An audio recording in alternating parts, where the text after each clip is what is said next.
Hi guys, welcome back to my YouTube channel. Hi, this is Sanjana and today I am back with yet another story time.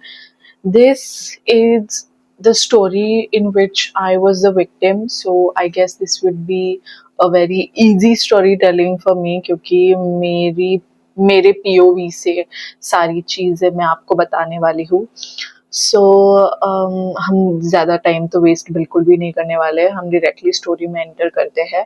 So lately ना मतलब मेरा ये video बनाने के पीछे भी एक रीज़न है. Recently I have been watching so many horror paranormal story times और मुझे मतलब वो काफ़ी ज़्यादा इंटरेस्टिंग लगता है कि लोग अपना मतलब जो एक्सपीरियंस उनको रहा है वो एक्सपीरियंस शेयर कर रहे हैं and that is very you know मतलब मैं तो काफ़ी ज़्यादा हिचकिचा रही थी ये वीडियो बनाने के पहले क्योंकि मैं अपनी इतनी पर्सनल चीज़ बता रही हूँ. आई नो कि मतलब ये स्टोरी हेल्पफुल रहेगी आप सभी के लिए. सो हम कुछ टाइम बिल्कुल भी नहीं वेस्ट करने वाले. So let's get into the video. So this story started in 2022. Covid just and हुआ था उस साल और मुझे अभी भी याद है कि मेरी 12th की एग्जाम्स भी जस्ट ख़त्म हो गई थी. जो अपना वेकेशन का जो स्पैन होता है उसमें मैंने एक क्लास ज्वाइन किया था विच वॉज राइफल शूटिंग का. तो फिर हमारी सिटी में ना एक बहुत ही बड़ा ऐसे बहुत ही ह्यूज एक तालाब है और हिस्टोरिक प्लेस और it's a very touristy place. और उस तालाब का एक और पार्ट है which is a very beautiful palace जो हमारे यहाँ के किंग ने अपनी क्वीन के लिए बनाया था. So the both of them are like a part और वो तालाब ऐसे फेस करता है उस पैलेस को.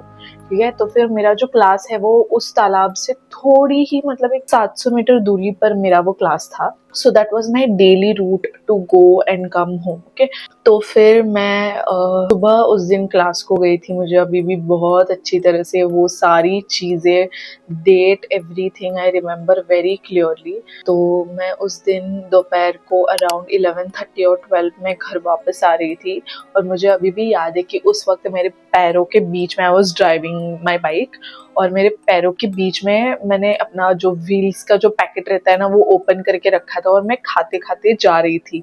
ठीक है, तो फिर मैं घर गई और द डेट वाज 26 जून 2022. ये डेट भी मुझे इतनी अच्छी तरह से इसीलिए याद है क्योंकि 26 मई को मेरे दादाजी का डेथ हुआ था. तो फिर उनको प्रॉपर एक महीना हो गया था और घर गई तब सारे मतलब मेरी मम्मी मेरी दादी सब लोग रो रहे थे. तो फिर वो डेट मुझे अच्छी तरह से याद है. मैं भी जब घर गई तो फिर पूरा घर का माहौल सारी चीज़ें पूरा एटमॉस्फेयर एकदम चेंज हो गया था. Like it felt very sad and very negative that time. मैं घर जाने के बाद मुझे भी मतलब यहाँ पेन तो नहीं होता है. So I remember this very clearly. मैं जब घर गई मैं बैठ गई मतलब मुझे कुछ समझ में नहीं आ रहा था बिकॉज इतना शोर शराबा शुरू था घर पे. मैं बैठ गई और मुझे ना यहाँ पे बहुत ज़्यादा पेन हो रहा था.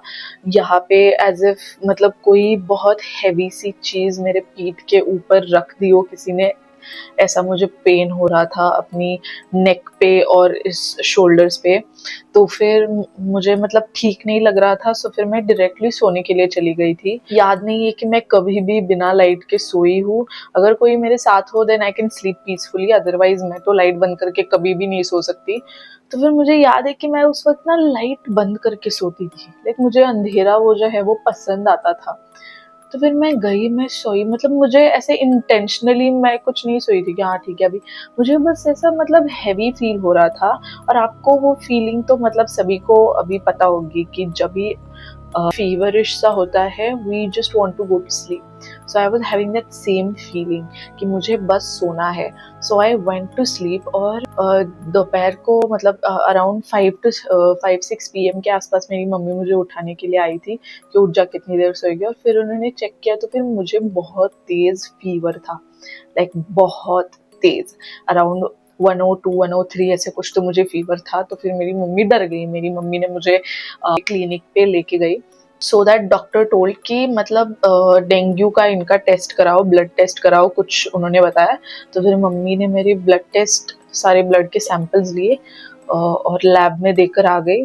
और उन्होंने डेंगू का टेस्ट इसीलिए करने के लिए बोला था क्योंकि मेरे जॉइंट्स में पेन था, ठीक है, सारे जॉइंट्स में, मेरे शोल्डर्स में, इधर एल्बो में, नीज में, सारी तरफ जॉइंट्स में, और मेरे फिंगर्स में भी पेन था, मतलब पेन था बहुत ज्यादा। मैं कुछ ऐसे मतलब पेन भी नहीं उठा नहीं पा रही थी, उस इतना ज्यादा पेन हो रहा था मुझे। मैं गई उस रात घर में आराम से सोई। जो मम्मी ने मेरी जल्दी उठाया था क्योंकि मेरी मेडिसिन का डोज था, तो फिर मैंने मेडिसिन खाई, अपना नाश्ता किया। रिपोर्ट्स भी आ गई थी उस वक्त, सारी रिपोर्ट्स नॉर्मल थी। मम्मी को समझ में नहीं आया कि मतलब हो क्या रहा है, क्योंकि इसको तो सारे सिम्टम्स इनको होते हैं वैसे ही इसके सारे सिम्टम्स है, तो फिर इसको एग्जैक्टली हुआ क्या है। तभी आई रिमेम्बर कि सारी मेडिसिन खाने के बाद मैं वापस से सोने चली गई थी, और ये टाइम है कुछ 12:30 और 1 इन द आफ्टरनून। ओके, जब मैं सो रही थी तो मुझे स्लीप पैरालिसिस का अटैक आता है, ठीक है। मैं ये सपने में देख रही हूँ, हमारा जो बेड है उस रूम का, वो ऐसे वॉल को चिपक कर है। I'm still getting goosebumps। मेरे बेड के कॉर्नर में एक ब्लैक फिगर बैठी हुई है। आई couldn't see the face, मैं बस उसका सिलोएट वैसे देख पा रही हूँ।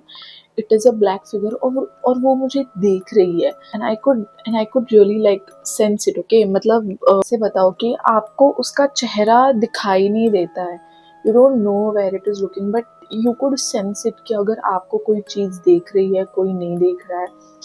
और मैं वो फील रही है। My voice is also shivering. ये मैं सबसे मतलब पहली बार मैं ऐसा कुछ बता रही हूँ। मैं मतलब स्लीप पैरालिसिस में एक चीज़ ये होती है कि आप अपनी मर्जी के हिसाब से कुछ नहीं कर पाते हो, आप चिल्ला नहीं सकते हो।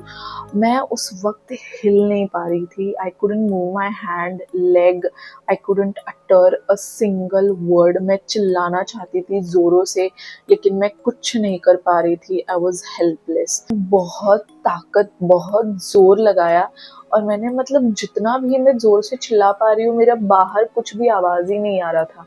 मैं कितनी भी अपनी आंखें खोलने की कोशिश कर रही हूँ, लेकिन मैं अपनी आंखें भी खोल नहीं पा रही थी। ज़्यादा देर मैं ऐसे करने के बाद मेरी आंखें खुली, और मैं मतलब डर के ऐसे बैठ गई और पीछे ऐसे मतलब गई और बेड को चिपक गई, और मैंने बस अपनी ऐसी आंखें उठाई एंड आई सॉ देयर।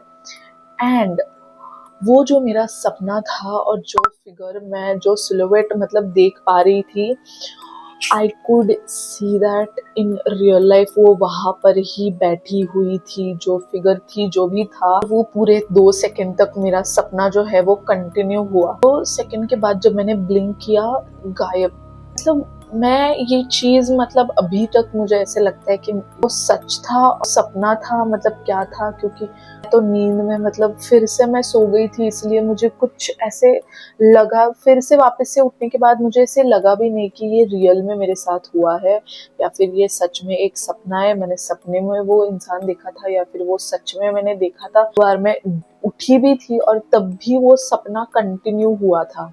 और मुझे ऐसे नहीं है कि मैंने कुछ मतलब बाल देखे, कुछ नहीं। It was just a shadow, it was just a shadow. बस उतना ही काफी था। मैं उतने में ही डर गई थी। मैं कन्विंस हो गई थी कि मुझ में कुछ तो आत्मा भयानक घुस चुकी है, ठीक है। तो फिर मेरी मम्मी वापस से आई, मेरा फीवर चेक किया, फिर से मेरा फीवर बहुत ज़्यादा हाई था। हम वापस से अगला डोज लेने के लिए गए थे, थोड़ा सा हायर डोज। फिर डॉक्टर ने बताया कि शायद से मुझे वायरल फीवर हो सकता है। तो फिर जब घर आई वापस, मैंने मेडिसिन खाई, मुझे थोड़ा सा अच्छा लग रहा था उस दिन। तो फिर मैं ऊपर बैठी हुई थी, ठीक है, सेम डे। और जब आप एंटर करते हो, देयर इज अ बालकनी, और फिर मेन डोर अंदर एंट्री करते हो, फिर देयर इज अ हॉल में मैं ना यहाँ पर बैठी हुई हूँ। This is the door. मतलब चेयर से उठकर ऐसे आते हो तो फिर देयर इज अ डोर। फिर मैं ये इसलिए बता रही हूँ, अभी आपको पता चलेगा। मेरी छोटी बहन और मैं, हम दोनों ही सिर्फ ऊपर बैठे हुए थे, और उसने कुछ डोरेमोन शिनचैन चला रखा होगा। मेरी मम्मी ग्रोसरी शॉपिंग के लिए गई थी बाहर, और मुझे बाहर से किसी ने आवाज दी, मतलब मुझे घर पे पीयू करके बुलाते हैं। शायद से मैंने ये स्टोरी अपने पहले वाली स्टोरी टाइम में बताई है, but this is a whole story कि ये कब हुआ था, कैसे हुआ था। फिर मुझे पहली किसी ने आवाज दी पीयू, और इट वाज अ औरत का वो आवाज था, और ओल्ड एज लाइक मेरी दादी के टाइप्स की आवाज थी वो, लेकिन उनकी आवाज नहीं थी। मुझे लगा कि कोई आया होगा, कोई मेहमान बाहर से मुझे बुला रहा है कि मैं अंदर आऊँ। तो फिर मैं पहली बार तो आवाज दिया तभी मैं नहीं उठी, दूसरी बार दिया तब मतलब अनकॉन्शियसली मैं मतलब हाँ कोई तो जोरों से चिल्लाकर मुझे बोल रहा है, तो फिर बाहर जाकर देखना पड़ेगा। मैं उठकर 1 सेकंड मतलब उसने बस मुझे पीयू ऐसे बुलाया, मैं 1 सेकंड में मैंने जस्ट टर्न लिया, बाहर देखा था कोई नहीं था। और मैंने ये अकेले ने नहीं आवाज सुनी थी, मेरी सिस्टर ने भी सुनी थी। आई कॉल्ड हर की, सी तूने भी सुनी ना आवाज, मुझे किसी ने बुलाया था, कोई भी नहीं है लेकिन यहाँ पर। भाई नीचे खड़ा था, सो आई आस्क्ड हिम कि कोई ऊपर आया था क्या। ही सेड नो, कोई नहीं आया, मैं तो यहीं पे खड़ा हूँ कभी से। तो फिर मेरा हो गया। इस बात को लेकर इतना ज्यादा रो रही थी, उस भूत को मेरा नाम पता है। इस चीज से मेरी इतनी फट रही थी कि उसको मेरा नाम पता है। That goddamn ghost knows my name. He can call me whenever he wants, and I can't do anything about that. That oh God. Okay, ठीक है। तो फिर मेरी मम्मी वापस आई और मैं उसे रोते रोते ये सारी चीजें बता रही हूँ कि मम्मी ये हुआ, ये सब हुआ है, जिन्हें बुलाया था कल मुझे, दोपहर को मुझे ये फिगर ऐसे शैडो दिखी थी, क्या हो रहा है मेरे साथ, मुझे बहुत डर लग रहा है ऐसे। और मैं सिर्फ रोए जा रही थी। मेरी जो दादी है उनके अंदर मतलब ऐसे भगवान जी भी आते, तो फिर what is wrong if something is happening with you like this. तो फिर बताया था कि कल मेरी दादी पूरा दिन रो रही थी, so she was also very sick. दूसरे दिन मतलब आज के दिन जब मेरे साथ ये सारी चीज़ें हो रही है, मेरी मम्मी ने पूछा दादी से कि प्लीज़ आप बता सकते हो क्या कि मतलब क्या हो रहा है। तब मेरी दादी ने ये चीज़ बताई कि ये जो भी इसके पीछे मुझे जो साया दिख रहा है वो एक बूढ़ा आदमी है। वो ऐसे सफ़ेद कपड़ों में, उसने ऐसे टोपी वोपी पहनी है, प्रॉपर ट्रेडिशनल विलेज मैन, पीछे ऐसे दिख रहा है। मैंने वो सुना, मैं वापस से रोने लग गई। सबसे बड़ा डर तो यही था कि कभी भी अगर मेरे पीछे कोई भी भूत है तब मैं क्या करूँगी। और मुझे वापस से फीवर आने लगा। फिर मेरी दादी के अंदर भगवान जी आ गए। आप ये चीज़ मानो या ना मानो, ये that is absolutely your choice, but ये खुद मैं भी नहीं मानती थी जब तक कि खुद मेरे साथ नहीं हुआ। जब मैंने सारे रिजल्ट्स और सारे जो उन्होंने सॉल्यूशंस बताए वो जब हमने किए, then we got to know कि okay all of this is very god damn true. So मेरी दादी ने ये बताया कि जब तू क्लास से वापस आ रही थी तो तेरे हाथ में कुछ खाने की चीज़ थी, उस खाने की चीज़ से वो एंटिटी जो है वो तेरी तरफ अट्रैक्ट हुई है और वो वैसे तेरे पीछे आई हुई है। तो ये बात सुनकर तो मेरी वैसे ही फट गई। फिर मैं वापस से रोने लगी। फिर मेरी मम्मी ने पूछा कि क्या सल्यूशन अभी है इसके पीछे। तो फिर उन्होंने कहा कि उसको, तो फिर मेरी दादी पूछ रही थी कि क्या चाहिए तुझे, क्या चाहिए, ऐसे पूछ रही थी। मतलब उस एंटिटी ने मेरी दादी को ऐसे बताया कि उसको चाहिए पीला चावल, जो पके हुए पीले चावल होते हैं, उसके ऊपर दाल, और ऐसे उसको चाहिए था खाने के लिए। मम्मी ने दूसरे दिन ये सब प्रिपेयर किया इस स्पॉट पर जहाँ पर वो एंटिटी मेरी दादी ने बताया कि मेरे पीछे आई थी। वो वहाँ पर मेरी मम्मी ने और मेरी परदादी उनके साथ गई थी। वहाँ पर जाकर मेरी परदादी ने अपने हाथ में वो प्लेट ऐसी पकड़ी थी और शी टोल्ड मी कि जब वो वहाँ पर गई थी, रखने गई थी, और वो प्लेट उसके हाथ से मतलब किसी ने खींच ली हो मानो जैसे, क्योंकि वो प्लेट। फिर वो दोनों ही वहाँ से भाग गए, मेरी मम्मी और दादी। उन्हें सब ये स्टोरी बताई। फिर जब मेरी दादी ने ये चीज़ बताई कि इसको यहाँ पर ये एंटिटी इसके पीछे आई है, तब सब लोग भी डिस्कस करने के लिए बैठ गए कि हाँ वहाँ पर एक आदमी है। Actually there is a bus stand यहाँ पर जो लेक है उसके पास, और वहाँ पर उनके दोस्तों को भी मतलब रात को 3 बजे 2 बजे जो मतलब जाते हैं उनको वो बुलाता है, मतलब पुकारता है वो। और उसने वहाँ पर अपना सुसाइड किया था, फांसी लगाकर उसने सुसाइड किया था। तो फिर उसकी एंटिटी वहाँ पर रहती है।